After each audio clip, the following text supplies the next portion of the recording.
He who allows oppression shares the crime. MTN oppressing Nigerians. It is not news that Nigerian businesses in South Africa are often confronted with xenophobic and other form of attack in South Africa. But here, Nigerians were so magnanimous, we have generously embraced South African businesses like MTN, offering them an ambience that allows them to thrive and enjoy unprecedented prosperity. Even though we know they are here for businesses, does the like of MTN reciprocate this generosity, this general disposition of Nigerians? Because evidence are abound how these people assert an oppressive, extortionist, and disingenuous business ruthlessness on Nigerians. The type when their own people and government no go even tolerate at all. A very frightening example is the copyright to theft infringement case in suit number FHC/ABJ/CRO111/2004 between the Nigerian Copyright Commission, NCC, and MTN and its chief official, Kola Olukotun Toriola, on the complaint of a Nigerian artist, Maleke Moye. The MTN had used the artist's song as color ringtone, without his consent and authorization between 2010 and 2017. That's 7 years. But when the guy requested for compensation for his own sweat from MTN, they started tossing him up and down, using all sorts of excuses to frustrate him. He went to report to NCC. And seeing that the NCC and the artists were determined to seek justice, MTN deployed state official institutions that were supposed to protect Nigeria against such oppressive practices to envelop and insulate MTN from prosecution. Guess who? FIAM. Now, our Attorney General. On the day that MTN and its MD were supposed to take their plea, the Office of the Attorney General of the Federation called for the file, that they were interested in the matter and that the file should be sent to the Office of the Attorney General. You will ask me, this unprecedented step by the Office of the Attorney General of the Federation on behalf of MTN was reported in Punch newspaper of 8th July 2024.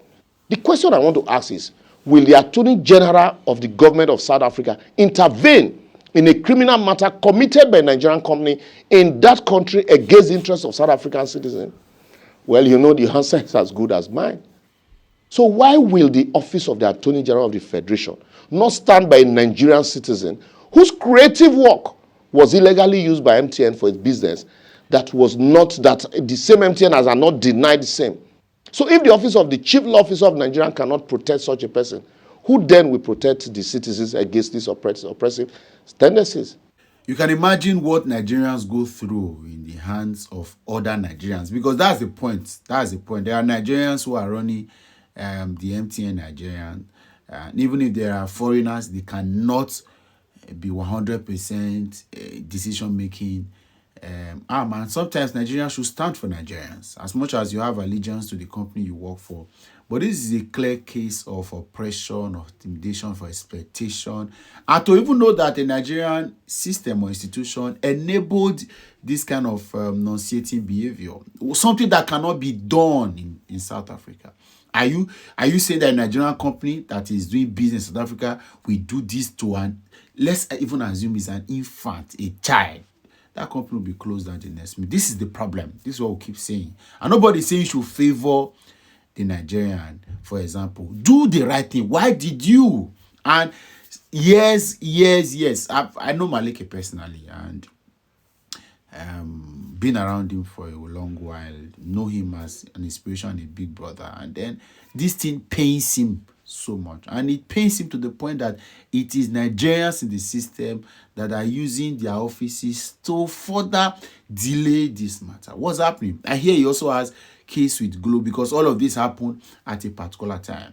Somebody go put in hard work, somebody put in hard work. Now when the person is supposed to benefit, somebody is shortchanging him, is duping him, is exploiting him.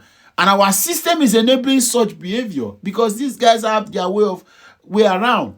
I was speaking to a guy one time who was a former legislative aide and was talking about all of the things happening with DSTV, cable news, all of these satellite companies and all of that. And he said, bro, go chill. He told me so much about MTN and all of these guys, that all these lawmakers, they receive annual package in January. Annual packages. Some of them do not even buy airtime. They get it. And so you are expecting, what are you expecting from these guys? You collect money for city, collect constituency money, collect so much money from taxpayers, yet you still cannot defend the cause of the Nigerians that are sent you there to represent them. That is why no matter how Nigerians cry, they never bring up issues related to these companies to the floor. You hear, it's only in their discretion. These guys decide to say, okay, we reduce 100 naira, we put 500 naira. So much drama because you are being settled. We must begin to look into things like this. Someone like Maleke deserves some. How would you use somebody's intellectual property and scam him? This is fraud, total fraud. And nobody's saying anything about it. Beyond where the company came from, this is even right for instance. And this is what makes other Western countries Western in itself. Intellectual property will be intellectual property. He will eat of it till he dies. Again, this is a call to young Nigerians, professional Nigerians. Let's stop leaving these political things for politicians. We are losing so much. Nigerians are the Japa syndrome. People think that people just Japa because they are hungry or they are broke. People sold a lot of things to leave Nigeria. And they left because they probably want to have a place where they are safe. Where things like this cannot happen for any instance. Cannot even happen. Pity you. Ismail Kene can be anybody. I can't imagine, for example, all of the hard work I put into, and then I want to build a brand, and I build a brand, somebody sees somewhere and use 7 years or so to take what, and I do not count that I deserve compensation for all of these nonsense. I remember how these color tunes then were ranging, and it was massive. Who betides all of you enabling such behaviors anyway?